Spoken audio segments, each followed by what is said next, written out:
The Jewish newspaper is back in print. The Canadian Jewish News shut down last June after 42 years. It cited falling ad revenues.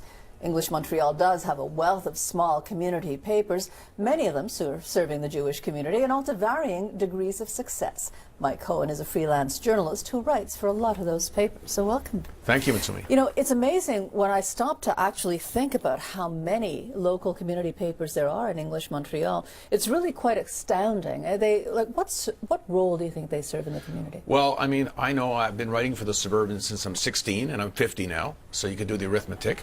And the Suburban continues to grow, not only online but in print. And I think people, you want to know what's going on in your community, and I think there's no replacement for that.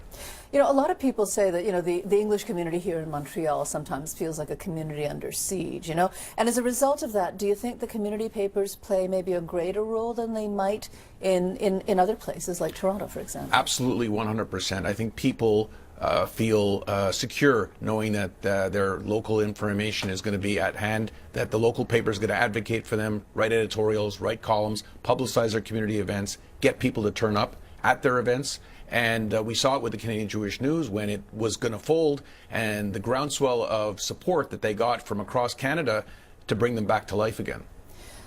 Do they make money, though? I mean, the Canadian Jewish News said that they just couldn't get enough ad revenues. Yeah, well, some do, some don't. I mean, the Canadian Jewish News, obviously a newspaper is there to make money, but the Canadian Jewish News, the purpose was information for the community, the fundraising arm of the Jewish community. They basically gave the subscriptions away for free. If you gave a minimum donation, you would get a free subscription in the mail, and that suited their purpose because then people would be informed of community activities and perhaps increase their gifts. But there are papers, the Suburban is now celebrating its 50th anniversary this fall, and the Suburban is profitable.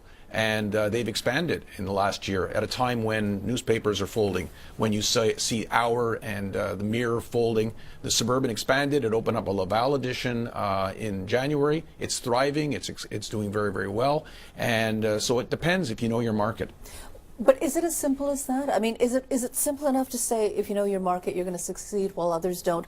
Or is there something else at play there, do you think? Well, you have to be read. You have to make sure people are getting a copy of your paper. Your distribution has to be good. The Monitor, you recall the Monitor in NDG, it folded a number of years ago. They said they were turning it into a web edition.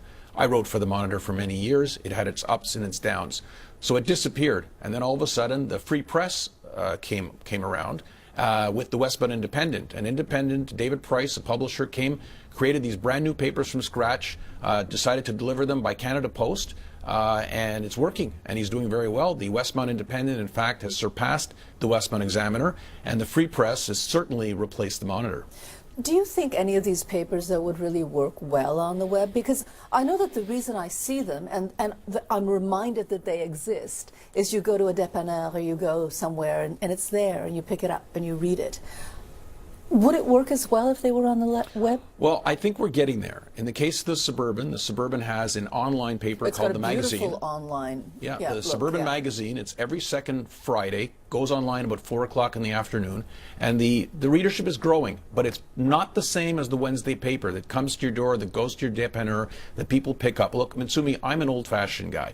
I may be 50 years old, I may be very current with social media, I go on the internet all the time, but I like to have a newspaper in my hands. And even though I write for the Suburban, I can't wait to get it to my door so I can read it and see what's going on. But very quickly, because we're out of time, do you think it's replacing the Gazette in some way? Yes, the Gazette is still our paper, and unfortunately they've got a lot of people leaving the paper and you see a lot more wire copy. But yes, I think people look at you can't replace the Gazette in the communities. The Suburban is going to tell you what happened at your council meeting the Monday night before. The Gazette's not going to do that. So I think there's room for both, and I hope the Gazette thrives and can stay alive. Okay, thank you so much for coming in today. My pleasure. And fighting the traffic, it's really brutal out there. It is. We'll be right back.